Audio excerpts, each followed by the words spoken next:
Today is the Bringing Back Basic Gray collaboration, and you can see how I take a few fallish theme scraps and turn them into 4 full cards.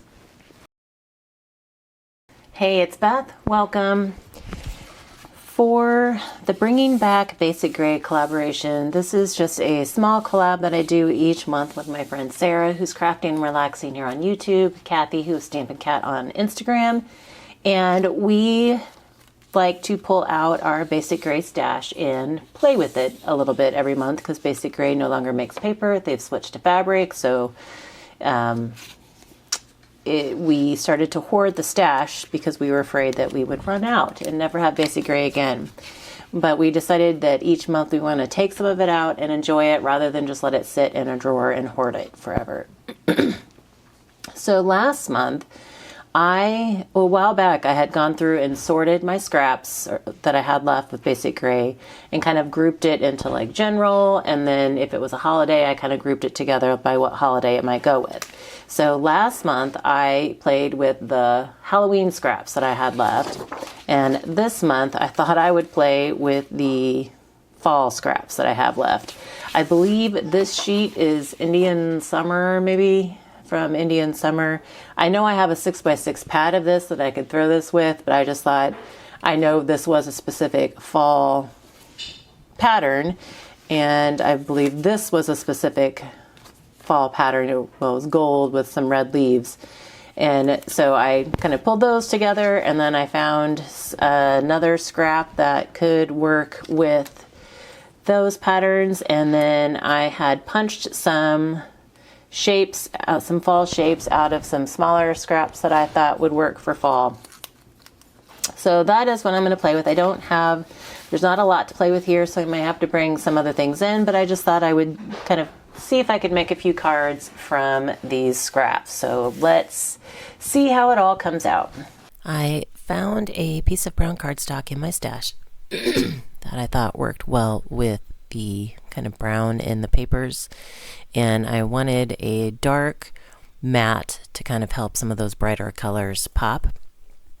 And so I cut those down to 4 1/8 by 5 3/8, and then I was trying to figure out what I wanted to cut my panels down to. I wanted a large panel of the pattern paper that I could use, and so I believe I went 4 3/4 by 3 1/2, something like that. And then I'm just trying to use that strip scrap. I wanted to put it behind it as a small pop of yellow, but I didn't want it to be like in your face. I didn't want it to take away from the paper. And so I managed to cut that strip up and use it behind both of these cards. And then I'm just playing with some die cuts that I had on hand to see how I wanted to decorate. Some of these die cuts were some of them I had cutting from scraps in the past, and then a few of them are also from the die cut swap that my Crafting with Bourbon Creek Facebook group did earlier this fall. So it was nice to have those on hand. So for my third card here, when I was cleaning up from the Colors of Autumn pad, I ran across one additional scrap from that. It's just kind of a light wood grain pattern, and it was cut in a triangle, so I thought I'd use that on this just to kind of add an additional accent behind my colorful panel there. And then for the final card, I was just using whatever piece I had left. I think the size of the pattern paper piece that I started with was somewhere like 8 1/2 by 9, so it was almost square, like 9-inch square, but not quite. And so for that final card, I was just like, let's just use up whatever of this panel is left. So, and then I had wanted to pull in that little kind of golden yellow piece with the red flower outlines on it, so I managed to work that into the final card. And here I'm just kind of going through looking for some smaller leaves that I can accent all of the cards with. And again, the design of the card did not take long at all, but the fiddling with embellishments always seems to take me forever. And here I'm like, oh no, do I want to use this one instead? And decide to change out the leaf or the leaves on that card with the white circle. And I like how that yellow maple leaf pops.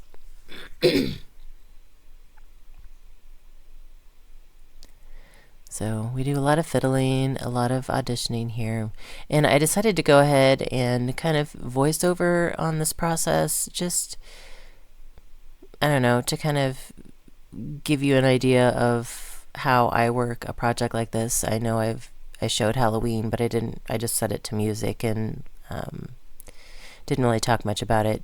But before I assemble like each card, you can see I've got them all laid out and figured out, and then I actually let them sit overnight and came back the next day. You'll see a change in sleeves here, and put them, kind of sometimes I just let it sit and live with it for a bit, and then I can come back and assemble it and, make some final changes and final decisions on how I want things to look. So, but at this point, for most of the cards, it's just a matter of gluing down the layout that I had already figured out.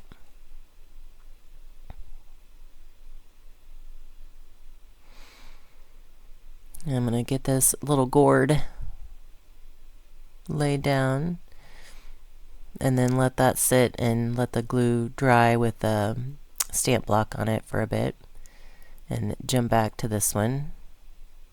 Sometimes it's a very streamlined process and, kind of a very orderly process, and then sometimes I jump back and forth depending on, what task it is that I need to do, or like which direction I decide to go. So this was a jumping around kind of project.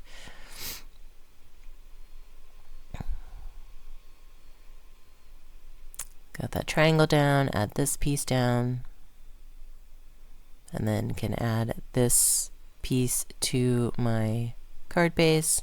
So all of my cards are A2, so 4 1/4 by 5 1/2. And they all ended up having the mat that was 4 1/8 by 5 3/8. And I mentioned earlier that I don't necessarily, because Basic Gray doesn't make paper anymore, this isn't one of those like use it up type projects for me. I tend to save whatever scraps I have left of the Basic Gray just to kind of prolong the fun, I guess, just so I can kind of continue to use them. But every once in a while I do go through and try and use up some of the scraps, just so I'm not left at the end with just a big bag full of Basic Gray scraps. So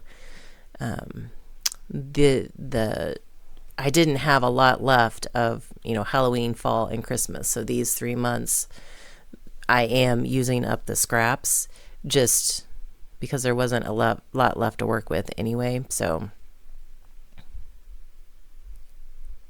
and sometimes it's good, like I said, I went through and I kind of organized by season and by size of scrap, just to kind of make it easier that whenever we do the collab each month, that I can find some things to work with and figure out what I want to play with.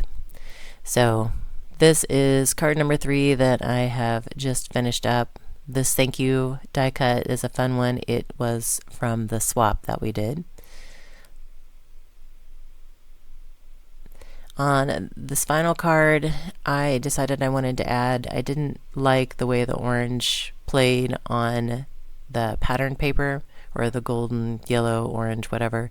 And so I decided it needed some white behind it. So I just brought in some white cardstock for a matting piece. And then the thank you sentiment on this one was just something pre-stamped that I had in my stash.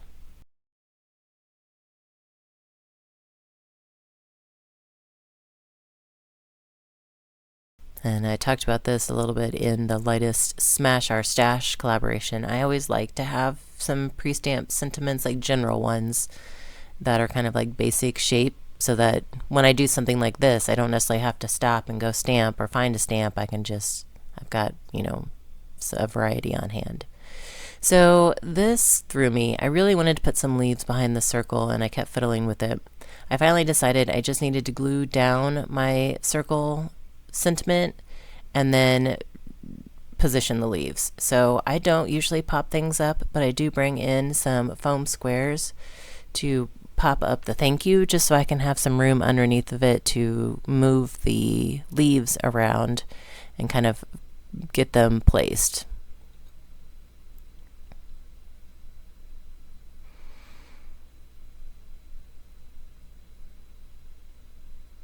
And it's not like, I don't think it was overly dimensional, like I can still mail it. But most of these cards I think I'm going to end up using as thank yous for online orders anyway, just to have some kind of festive, season-specific thank yous.